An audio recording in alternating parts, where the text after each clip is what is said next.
O intuito desse vídeo é falar sobre os isolantes. São materiais que não têm a quantidade suficiente de elétrons livres para conduzir eletricidade. Embora eles não conduzam eletricidade, eles têm outras propriedades muito interessantes que nos são muito úteis. Por exemplo, alguns materiais, por exemplo, uma molécula de formato esférico, na presença de um campo elétrico, elas podem ser polarizadas e mudarem de formato. Tá? Por exemplo, aqui você tem passa a ter a maior probabilidade de encontrar o elétron numa face em que, se o campo não estivesse presente, o elétron não estaria. Tá? Então, por exemplo, você pode criar dipolos a partir da polarização de um material. O material não havia dipolo inicialmente, mas com a presença do campo você pode induzir esse dipolo através dessa polarização. Outros materiais isolantes podem já apresentar esses dipolos internamente, só que não de forma alinhadas. Eles estão aleatoriamente distribuídos. Depois da presença de um campo elétrico, o fato interessante aqui é que eles podem se alinhar. Então você passa a ter um alinhamento. Mas como esse alinhamento se dá? Veja que a força elétrica é um vetor e ele é diretamente proporcional ao campo elétrico. O agente de proporcionalidade é a carga do elétron, ou da carga positiva, ou a carga do próton, por exemplo. Então veja que se a carga aqui é negativa, a força vai ser na direção oposta ao campo. Se a carga é positiva, então ela vai ser no sentido do campo. Na presença de um campo elétrico, por exemplo,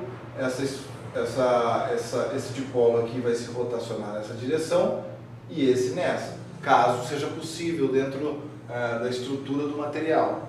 Aí o que você passa a ter é um alinhamento desses dipolos dessa forma que você está vendo. Tá? Isso acontece em todo o material. Eu só estou fazendo uma camada para a gente ter uma ideia. Internamente, a densidade de carga se cancela e eu passo a ter aqui na superfície externa uma concentração de carga induzida negativa. E aqui nessa outra extremidade, uma concentração de carga induzida positiva. Então a gente consegue polarizar esse material dessa forma. Tá?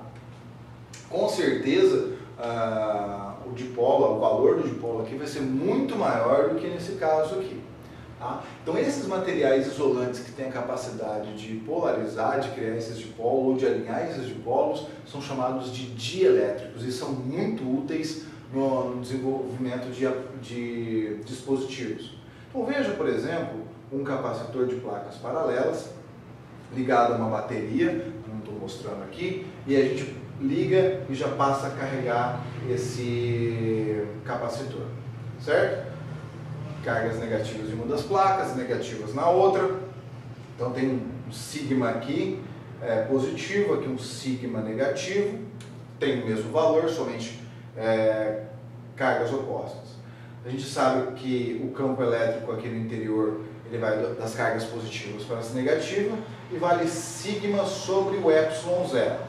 Tá? Agora o que eu vou fazer é abrir essa chave aqui, esse interruptor, e aí vai parar de passar, vou parar de carregar no meu sistema. A partir disso daí, se eu tiver, por exemplo, um dielétrico aqui dentro, eu vou induzir essas cargas. Tá? Dessa forma, as cargas positivas vão ficar de forma induzida aqui, ó, na direção do campo, e as negativas no sentido oposto ao campo. Essas cargas vão induzir um novo campo, que a gente vai chamar de campo de induzido, e esse campo também vale sigma, tá? Ele é igual a sigma induzido por epsilon zero. Tá? Qual é o campo resultante então aqui? A gente sabe que o E resultante é um vetor, é a soma desses dois vetores que eu tenho aí. Tá?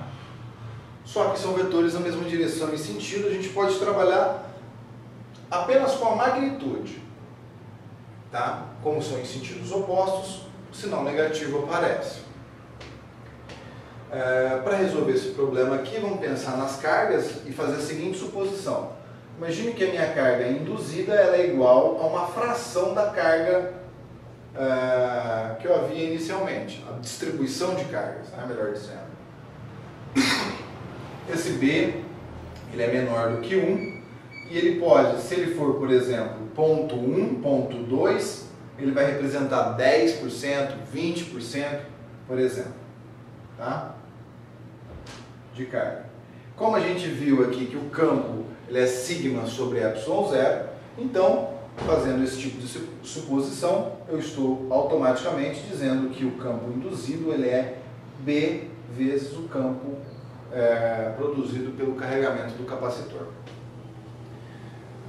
Substituindo nessa equação, a gente tem E é igual a 1 menos B.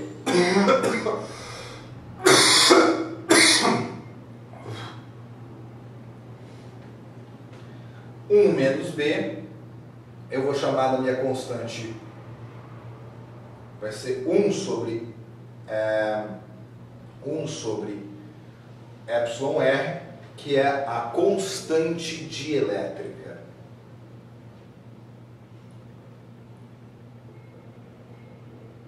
Constante dielétrica.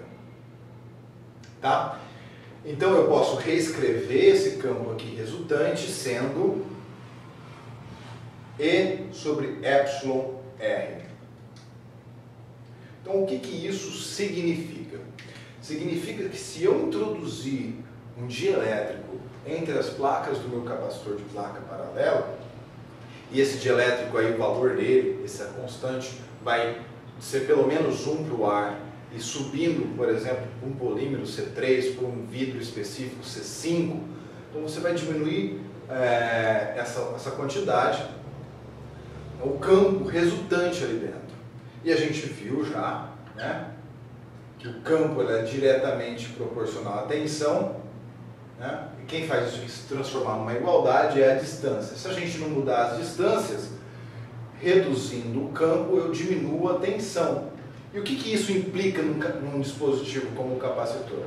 A capacitância é carga por tensão. Se eu reduzir a tensão, eu aumento a minha capacitância.